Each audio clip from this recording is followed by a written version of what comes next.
अस्सलाम वालेकुम नाज़रीन, मेरा नाम डॉक्टर मशहूद काजी है और मैं एक इमरजेंसी मेडिसिन कंसल्टेंट हूँ और आप मेरा यूट्यूब चैनल देख रहे हैं। अगर आपको इस चैनल पे वीडियोस पसंद आए तो काइंडली इस चैनल को सब्सक्राइब कीजिएगा। बहुत बहुत शुक्रिया उन दोस्तों का जिन्होंने इस चैनल को सब्सक्राइब किया। मेरी पूरी कोशिश होती है उन दोस्तों के लिए जिन्होंने मुझे मैसेजेस किए हैं उनको मैं जल्द से जल्द एडवाइस दिया करूँ। इस वीडियो पे मैं 3 चीज़ें डिस्कस करूँगा। पहली बात कि क्या वो ख़वातीन जो प्रेग्नेंट हैं वो कोविड-19 की वैक्सीन ले सकती हैं कि नहीं, और वो ख़वातीन जो बच्चों को अपना दूध पिला रही हैं कोविड-19 की वैक्सीन उनके लिए सेफ़ है कि नहीं। और तीसरी अहम बात ये है कि क्या कोविड-19 की वैक्सीन का कोई लिंक है इनफर्टिलिटी के साथ। ये 3 बातें हम इस वीडियो पे डिस्कस करेंगे। पहली जो 2 बातें हैं कि क्या कोविड-19 की वैक्सीन हामिला ख़वातीन ले सकती हैं या वो ख़वातीन जो बच्चों को दूध पिला रही हैं वो ले सकती हैं कि नहीं।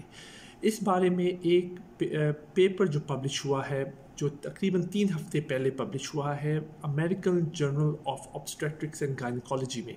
इस पेपर का लिंक मैंने इस वीडियो की डिस्क्रिप्शन में दे दिया है। ये पेपर एक कोहर्ट स्टडी थी, तकरीबन 131 पेशेंट्स इस स्टडी में इंक्लूडेड थे, जिसमें से 84 हामिला ख़वातीन थी, 31 वो ख़वातीन थी जो बच्चों को अपना दूध पिला रही थी यानी ब्रेस्ट फीडिंग कर रही थी, और 16 ख़वातीन वो थी जो प्रेग्नेंट नहीं थी।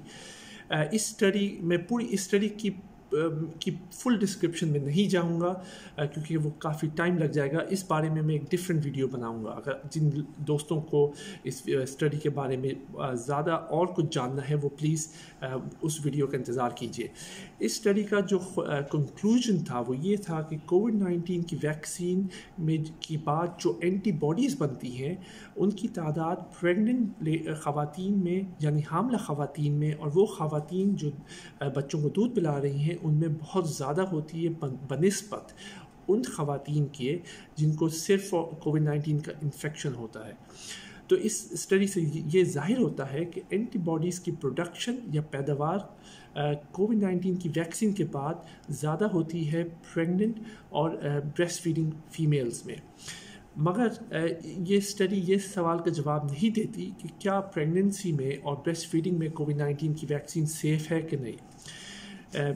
मेरे ओपिनियन में वो ख़वातीन जो कोशिश कर रही हैं कंसीव करने की यानी प्रेग्नेंट होने की, या वो ख़वातीन जो प्रेगनेंसी के अर्ली फेजेस में हैं जिसको हम फर्स्ट ट्राइमेस्टर कहते हैं, ये प्रेगनेंसी के पहले 3 महीने में, उन ख़वातीन को कोविड-19 की वैक्सीन लगाने से गुरेज करना चाहिए। इसलिए कि आप सबको पता होगा कि प्रेगनेंसी के शुरू में यानी पहले 3 महीने में या फर्स्ट ट्राइमेस्टर में अक्सर डॉक्टर ये कहते हैं कि जो बेशतर मेडिकेशंस हैं जिसमें एंटीबायोटिक्स भी इंक्लूडेड होती हैं वो इन ख़वातीन को नहीं प्रिस्क्राइब की जाती, इसलिए कि इनमें से अक्सर मेडिकेशन टेट्राजेनिक होती हैं यानी फीटस की अर्ली डेवलपमेंट को अफेक्ट करती हैं।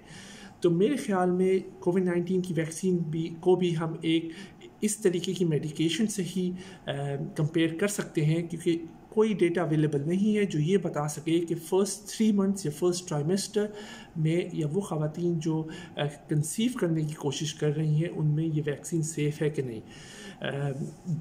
अगर आप एडवांस प्रेगनेंसी में है यानी 6 महीने, 7 महीने, 8 महीने, तो आप बिला झिझक कोविड-19 की वैक्सीन लगा सकती हैं।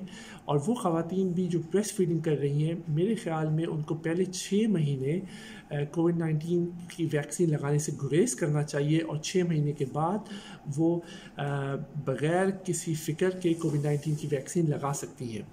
अब तीसरी जो अहम बात है वो इनफर्टिलिटी के बारे में है कि क्या कोविड-19 की वैक्सीन मर्दों और औरतों में इनफर्टिलिटी करा सकती है कि नहीं। इसका ऑनेस्ट आंसर है कि इस आंसर के बारे में किसी को कुछ नहीं पता। हम एक हाइपोथेसिस दे सकते हैं, एक अपना ओपिनियन दे सकते हैं, मगर मेडिकल साइंस के पास कोविड-19 की वैक्सीन के बारे में कोई डेटा अवेलेबल नहीं है कि क्या ये वैक्सीन फर्टिलिटी कराती है कि नहीं। इसकी 2 बुनियादी वजूहात हैं। पहली वजह यह है कि कोविड-19 की वैक्सीन अक्सर और बेशतर एल्डरली पेशेंट्स में लगाई गई है और इनफर्टिलिटी के बारे में डेटा अवेलेबल नहीं है। और दूसरी जो बुनियादी वजह है वो ये है कि अभी इनफर्टिलिटी के बारे में डेटा जमा करने में बहुत वक्त लगेगा। क्योंकि कोविड-19 की वैक्सीन को मार्केट में आए हुए 6 से 8 महीने हुए हैं मैक्सिमम। ये इतना अरसा नहीं है कि इनफर्टिलिटी पे ये अफेक्ट करे। बिलाशुबा इस बारे में डेटा जमा किया जा रहा है और 2 साल बाद या उसके भी बाद ये डेटा अवेलेबल होगा जो ये बता सके कि कोविड-19 की वैक्सीन फर्टिलिटी करा सकती है कि नहीं। मगर अगर कोविड-19 की वैक्सीन को आप किसी भी दूसरी वैक्सीन से कंपेयर करें, ये समझा जाता है कि वैक्सीन जनरली इनफर्टिलिटी नहीं कराती हैं और वो बहुत सेफ़ होती हैं। तो इनफर्टिलिटी क्वेश्चन बिलाशुबा रहेगा जब तक कोई डेटा अवेलेबल ना हो, मगर फ़िल वक्त हमें ये जजमेंट कॉल करनी पड़ेगी कि क्या हमें वैक्सीन लगानी पड़ेगी कोविड-19 के इन्फेक्शन से बचने के लिए, या फिर हम उस वजह की वजह से वैक्सीन ना लगाएं जो शायद उसकी वजह ना हो, यानी इनफर्टिलिटी कॉज ना करे।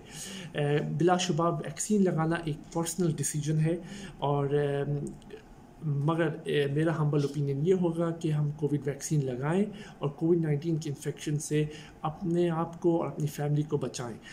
अगर आपको ये वीडियो पसंद आए प्लीज़ इस चैनल को सब्सक्राइब कीजिएगा, और अगर आपके पास कोई सवालात हों तो मुझे प्लीज़ व्हाट्सएप कीजिए या कमेंट सेक्शन में मेंशन कीजिए।